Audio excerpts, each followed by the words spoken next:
یہ لوگ لڑ کے یہ تھک چکے تھے، تو خزرج جو تھا وہ قبیلہ، اس کا ایک شخص عبداللہ بن ابی کو بادشاہ بنانا چاہتا تھا، جو کہ عبداللہ بن ابی جو تھے وہ کس کا تعلق تھا؟ وہ منافق تھا، اور وہ خزرج قبیلے سے تعلق تھا۔ تو وہ جو لوگ تھے وہ چاہتے تھے کہ ایک ان کو بادشاہ بنا دیا جائے، ان کے سر پہ تاج رکھ دیا جائے، ان کو لیڈر بنا دیا جائے، تاکہ یہ جو تھے وہ اوس اور خزرج کے آپس میں جو تعلقات تھے ان کی وہ یعنی ایک طرح سے ان کی بابت فیصلہ کریں، جس طرح سے کورٹ کچہری ہوتی ہے اس طرح سے۔ اچھا، یہ 9 ہجری کی بات ہو رہی ہے، سوری 9 نبوت کا سال ہے، ہجری کی بات نہیں ہے، 9 نبوت کی سال کی بات ہو رہی ہے، مکی لائف کی بات ہو رہی ہے۔ اور ابھی کتنا سال باقی ہے آپ کو ہجرت کرنے میں؟ 4 سال باقی ہیں آپ کو، تو ابھی 4 سال نہیں ہوئے تو وہاں پر یہ عبداللہ بن ابی جو تھا، اس کو یہ لوگ کہہ رہے تھے کہ ہم انہیں بادشاہ بنا دیں گے، تو اس کے لیے تاج بھی تیار کر لیا گیا تھا، اور پھر یہ لوگ حج کے لیے چلے گئے۔ جو مدینے میں جو لوگ تھے، یہ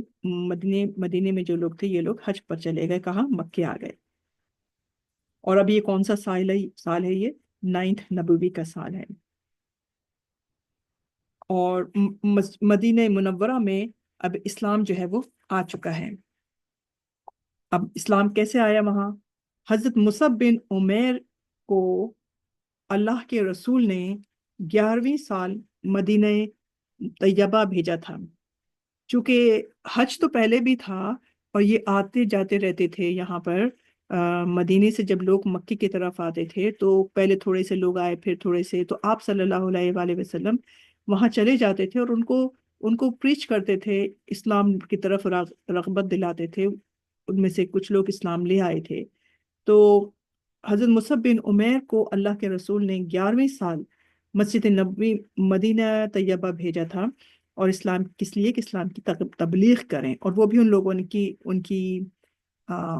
ان کی درخواست کے اوپر۔ تو مدینے سے مکے حج پر بہت سے لوگ آتے رہتے تھے، مگر صرف 7 لوگوں نے اسلام قبول کیا تھا، اور انہی کی فرمائش پر جو 7 لوگ آئے تھے مدینے سے مکے کی طرف، انہوں نے فرمائش کی اور انہوں نے اسلام قبول کر لیا۔ الحمدللہ، آئے تو بہت سارے لوگ تھے مگر صرف 7 لوگوں نے اسلام قبول کیا، سبحان اللہ۔ اور انہوں نے یہ درخواست کی آپ صلی اللہ علیہ وآلہ وسلم سے کہ حضرت مصعب بن عمیر کو یعنی انہوں نے بس یہ کہا تھا کہ ہمارے پاس آپ کسی کو بھیج دیجیے جو ہمیں اسلام کی دعوت دے اور اسلام کی ہمیں ٹیچنگ بتائے، ہمیں مطلب اس کی ساری باتیں ہمیں سکھائے۔ تو آپ صلی اللہ علیہ وآلہ وسلم نے حضرت مصعب بن عمیر کو مدینہ بھیج دیا تھا۔ اب یہ مصعب بن عمیر جو تھے وہ بہت امیر کبیر 2 بھائی تھے، اور ان کے والدین تھے، اور بہت امیر لوگ تھے کہ ان کا کپڑے پہننے کا، اگر یہ وہاں سے گزر جائیں بازار سے کہیں سے تو بالکل جدا جدا نظر آتے تھے، بہترین قسم کا کھانا کھاتے تھے، بہترین قسم کی یہ عطر لگاتے تھے، خوشبو لگاتے تھے، ان کے بیٹھنے کا انداز، ان کے رہنے کا انداز، ہر چیز میں نا امارت نظر آتی تھی۔ یہ وہ مصعب بن عمیر ہیں۔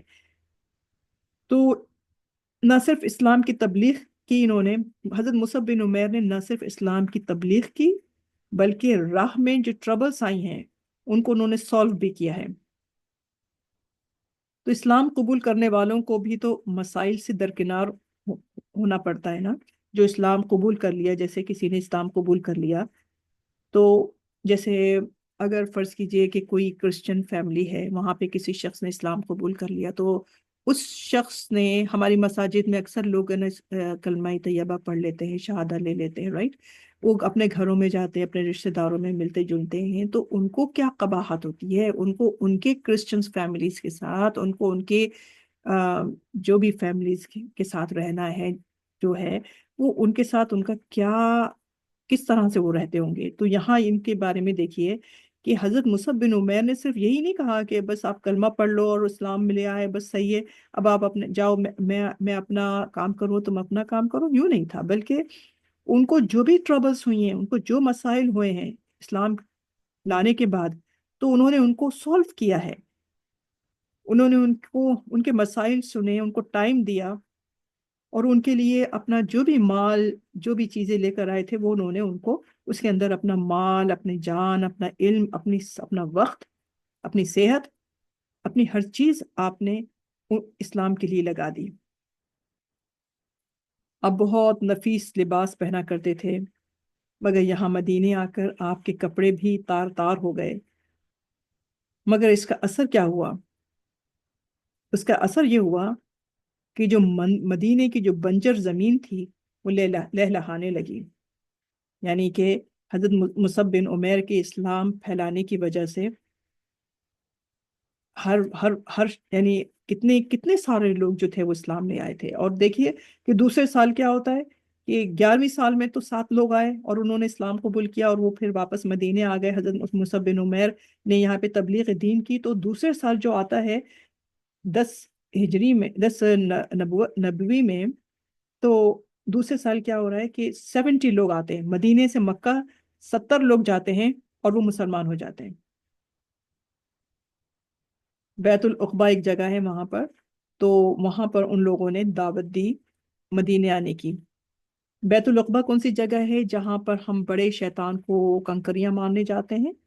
حج پر جب جاتے ہیں، تو وہ اس جگہ کا نام ہے بیت العقبہ، اور وہاں پر آپ صلی اللہ علیہ وآلہ وسلم وہاں پر تھے، اور وہ جو لوگ آئے تو آپ نے ان کو اسلام کی دعوت دی، اور ان لوگوں نے دعوت قبول کر لی۔ لیکن ان لوگوں نے جو آئے تھے، 70 لوگ آئے تھے، انہوں نے بھی آپ صلی اللہ علیہ وآلہ وسلم کو مدینے آنے کی دعوت دے دی۔ ایکچولی اس میں حضرت عباس تھے، انہوں نے دعوت دی، تو ان کے ساتھ حضرت حنزلہ بھی تھے۔ انہوں نے کہا کہ تم دعوت تو دے رہے ہو، ان کو دعوت دینے کا مطلب یہ ہے، تم نے دعوت تو دے دی، مگر ان کی دعوت دینے کا مطلب یہ ہے کہ تم نے پورے عرب سے ٹکر لے لی ہے، تم پورے عرب سے ٹکر لے لو گے۔ تو وہاں پر عبداللہ بن ابی سب سے بڑا پتھر ہے راستے میں، کیونکہ اوس اور خزرج والے ان کو تاج پہنانا یعنی مدینے میں کیا ہے، مدینے میں سب سے بڑا پتھر، سب سے بڑی جو آبسٹیکل ہے، سب سے بڑی چیز جو ہے وہ ہے عبداللہ بن ابی۔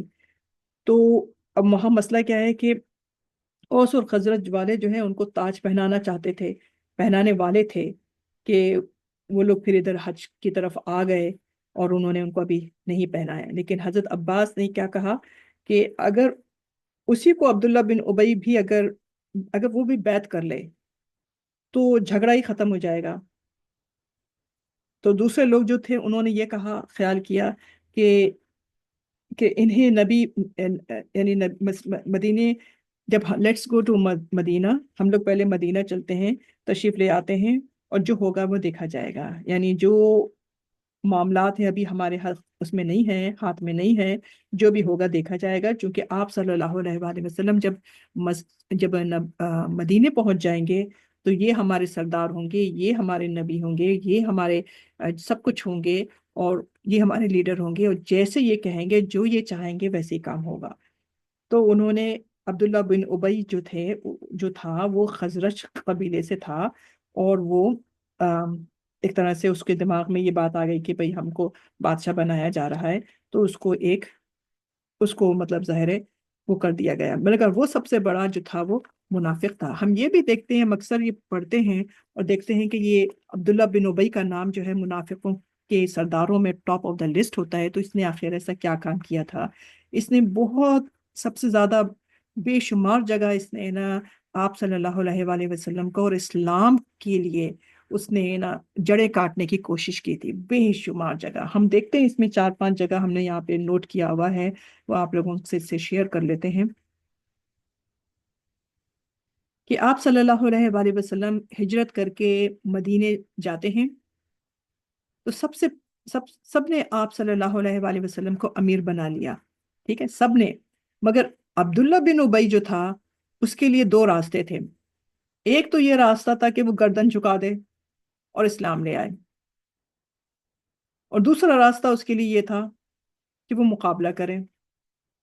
لیکن کھل کر وہ مقابلہ بھی نہیں کر سکتا تھا، کیونکہ کھل کر وہ مقابلہ کرتا تو کیا، وہ پھر اس کو نکال دیا جاتا یا مار دیا جاتا۔ تو اس نے کیا حرکت کی، اس نے در پردہ منافقت کرنی شروع کر دی۔ اس نے سوچا کہ اگر آگے آپس میں حالات ان کے خراب ہو گئے تو گدی پر میں بیٹھ جاؤں گا، تو بنو قینقاع جو تھے انہوں نے غزوہ بدر کے بعد، اب ہم یہ دیکھ رہے ہیں کہ بنو قینقاع جو تھے یہ یہودیوں کی ایک برانچ جیسے بھی بتایا، تو غزوہ بدر کے بعد اس نے سرکشی کی، تو پھر آپ صلی اللہ علیہ وآلہ وسلم نے چڑھائی کی، تو پھر اس منافق نے کہا کہ 700 لوگ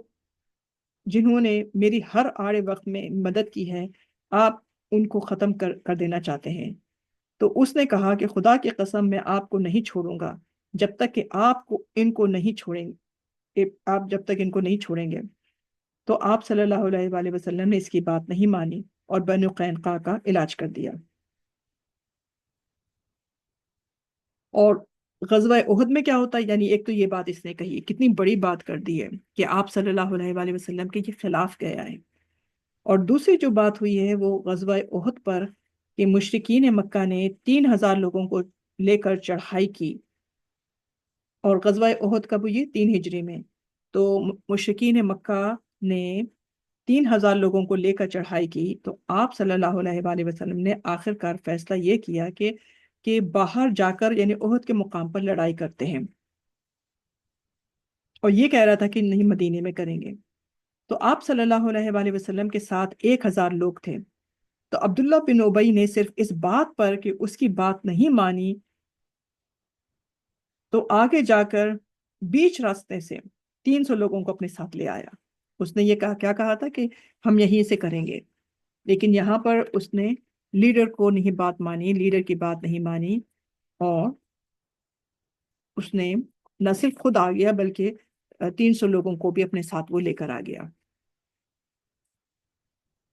تیسری مرتبہ سن 5 ہجری میں بنو نذیر اور جو کہ یہود تھے ان پر آپ جب آپ نے چڑھائی کی تو ان کی دغا بازیوں کی وجہ سے تو اس نے پھر انہیں پیغام بھیجا، ہم یہ سورہ حشر میں دیکھ چکے ہیں کہ تم اپنے گھر کہ پیغام بھیجا کہ تم اپنے گھر خالی نہیں کرنا اور ہم تمہارے ساتھ ہیں۔ تو آپ صلی اللہ علیہ وآلہ وسلم نے بنو نذیر کو کنڈیشنز دیں کہ یہ تمہیں کرنا پڑے گا، تو اس وجہ سے ان کو پھر نکلنا پڑا۔ اور چوتھا موقع جو تھا اس میں کیا ہوا کہ اس کی منافقت کا جو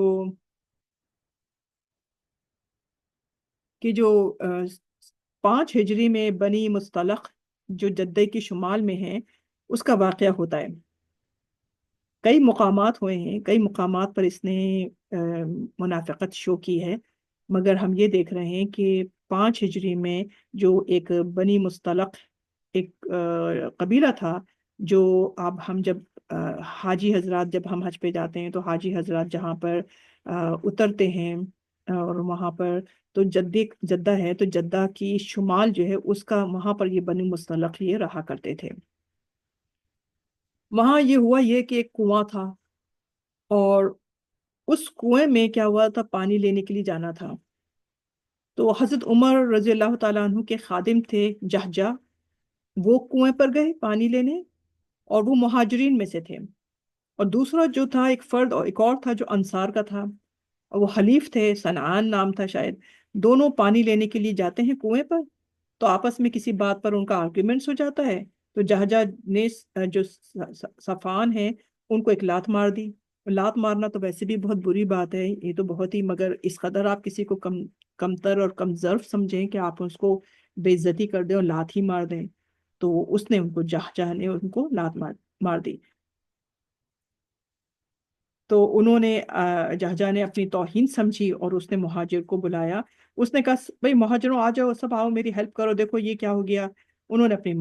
ان کو مہاجروں کو اپنی ہیلپ کے لیے بلایا، اور جو سنان تھے وہ انصاری تھے، تو انہوں نے اپنے انصاریوں کو اپنی مدد کے لیے بلا لیا۔